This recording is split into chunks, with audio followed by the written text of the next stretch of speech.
할렐루야. 우리 하나님께서 오늘도 말씀에 큰 은혜로 채워주시리라 믿습니다.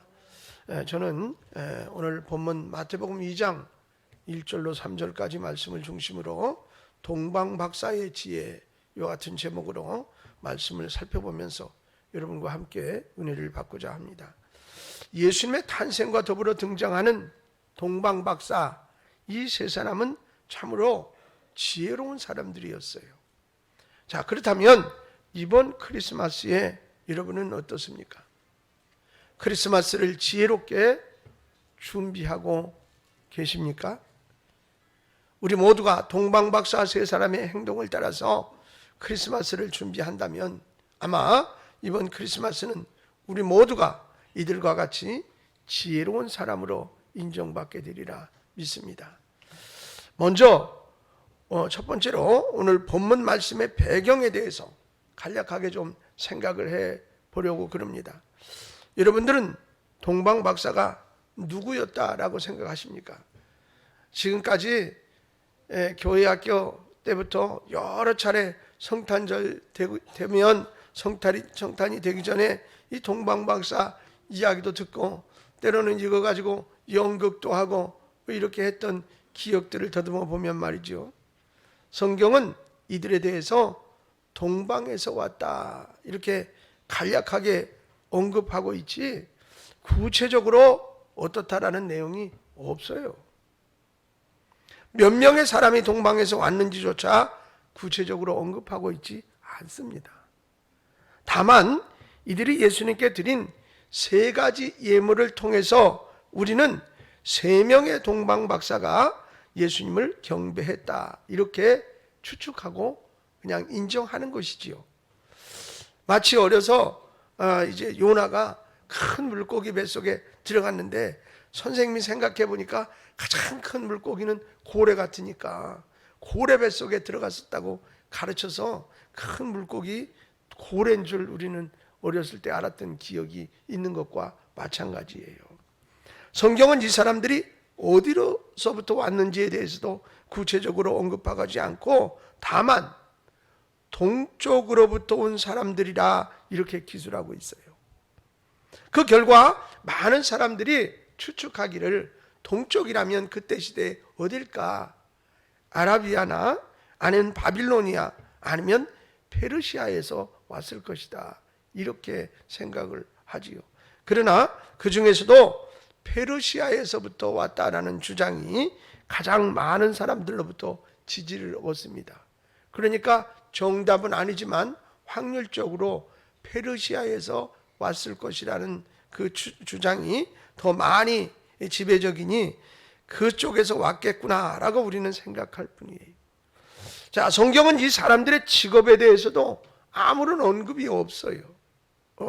이들이 천문학자였는지 아니면 종교인들이었는지 또는 높은 귀족이나 왕이었는지 알 수 없습니다. 이들을 가르쳐서 박사라고 부르는 것을 보아서 연구하는 사람들이었을 것이다 라는 추측을 할 뿐입니다.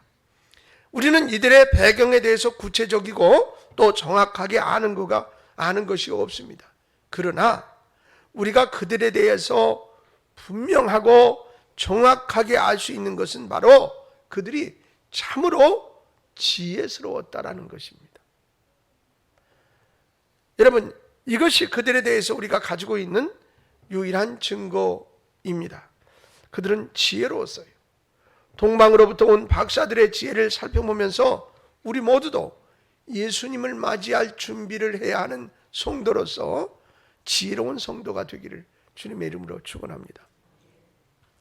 첫째로 이들은 하나님의 인도를 따랐습니다. 무엇보다도 동방박사 세 사람이 지혜로웠던 것은 그들이 하나님의 리더십을 따라서 행동했다라는 것입니다. 하나님께서는 그들의 언어로 그들에게 말씀하셨을 거예요. 그리고 그들에게 한 위대한 사람이 탄생에 대해서 예시해 주셨을 것이고 역사학자들은 이 시대에 많은 사람들이 이미 들려오던 옛 그 얘기에 따라서 메시아의 탄생을 기대하고 또 예언을 하고 간절히 소망하고 이렇게 하고 있었다라고 말하고 있어요. 그들은 왕의 모습으로 이스라엘 땅에서 태어날 메시아를 고대했을 것입니다. 하나님께서는 메시아의 탄생을 예견했던 당대의 사람들이 이 위대한 사건에 동참하기를 원하셨습니다. 그들은 초자연적인 현상과 화려하고 장엄한 하늘의 별에 사로잡혔고 또한 도전을 받았습니다. 그리고 그들은 이제 도래하게 될 아주 특별한 한 사람을 찾기로 결단을 했습니다. 한참 후 그들이 예루살렘에 도착해서 헤롯 왕 앞에 이르렀을 때 그들은 하나님의 지시를 따라 행동했음을 볼 수가 있습니다. 아마 그들이 페르시아가 됐던 아니면 그들의 살던 어떤 곳에서부터 이 예루살렘에 이르기까지 많은 어려움이 있었을 것입니다. 성경에 보니까 이들은 별을 따라 왔다 그랬습니다. 우리나라 다니엘 기도에 들어보셨지만 우리나라의 이제 과학자가 이 내비게이션 그 인공위성을 만들었다고 말씀을 하셔서 내비게이션을 켤 때마다 뭔가 보이지 않게 자부심도 생기고 뿌듯한 마음이 들곤 했습니다. 어찌됐든 간에 그때 당시에 내비게이션이 있는 게 아니잖아요. 그리고 전혀 알지 못하는 길을 가는 거예요. 근데 그 지표가 뭐냐면 별입니다. 여러분, 낮에 별 보셨어요? 잘 안 보여요. 그러면 어떻게? 해가 지고 어두워지기 시작을 해야 별빛을 볼 수 있습니다. 성경은 기록하고 있지 않아요. 그렇지만 이들이 주로 밤에 움직였을 가능성은 높다라는 거예요. 여러분, 낮에도 초행길을 가기가 쉽지 않을 터인데 밤중에 초행길을 하늘의 별을 바라보며 갔다는 것은 굉장히 험난한 여정이었겠구나라는 것입니다. 어디가 어딘지 잘 분간도 되지 않을 것이고 이런 여러 가지 그 외에도 많은 어려움들이 있었을 터인데 그 어려움을 극복하고 이곳에 이르렀다는 사실이에요.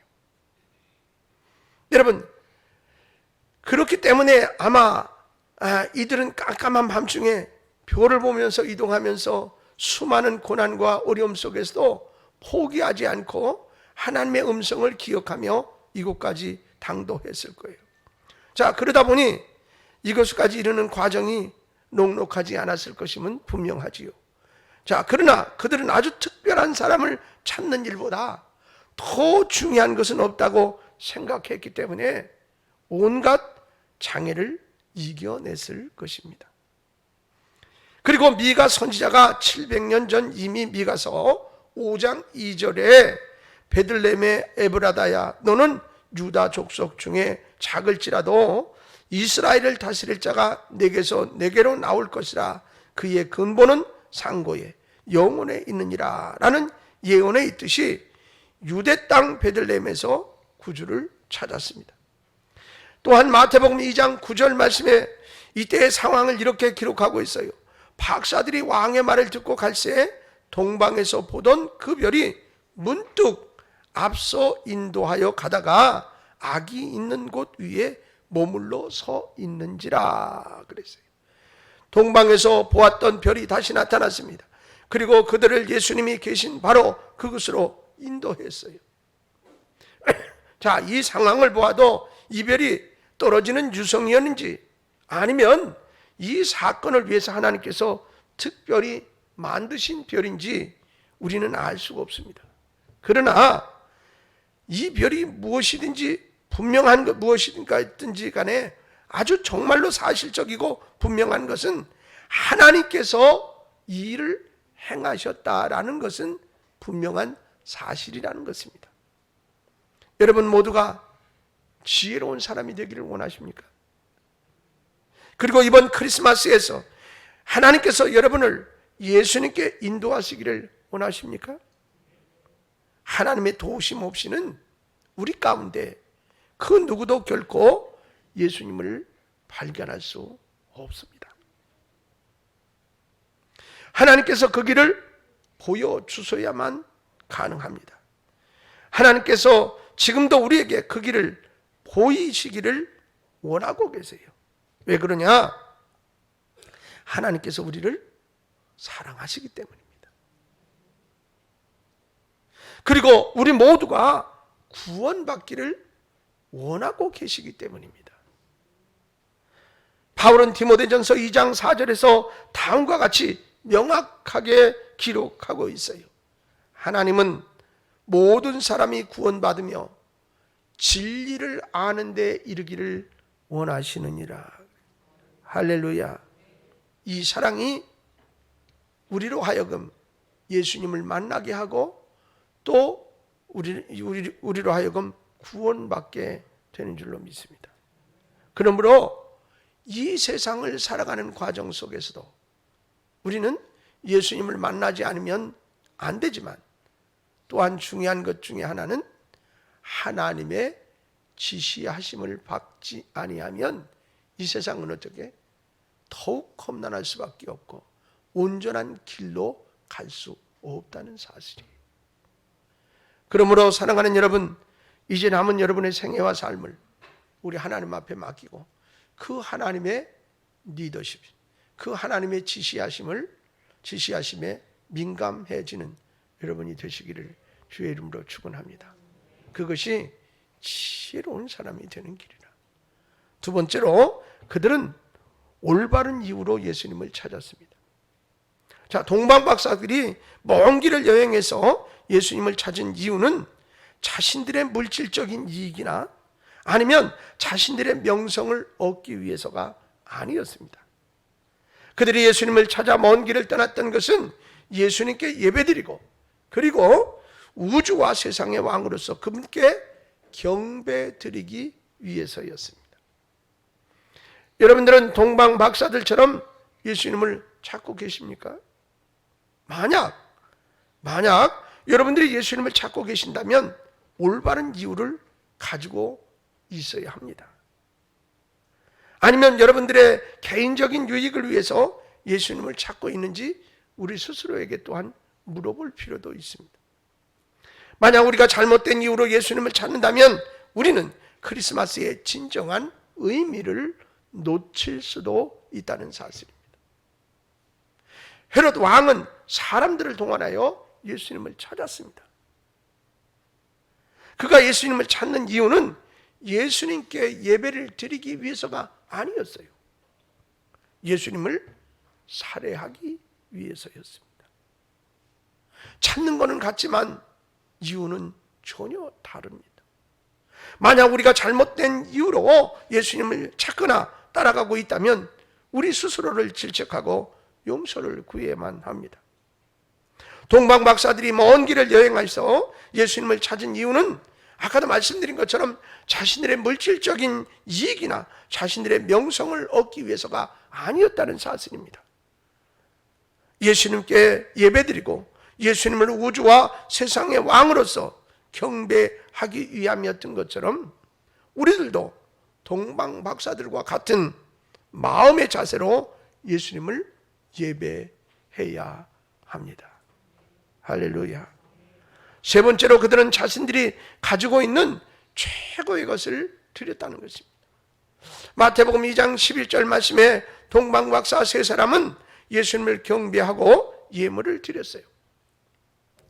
보니까 집으로 들어가 아기와 그의 어머니 마리아가 함께 있는 것을 보고 엎드려 아기께 경배하고 보배합을 열어 황금과 유향과 모략을 예물로 드리니라 그랬습니다. 첫 번째로 우리가 반드시 주목해야 할 만한 것은 동방박사 세 사람들은 예수님께 예물을 드리기 전에 자신들을 먼저 드렸다는 사실이에요. 그들은 먼 길을 여행하여 베들레헴에 왔습니다.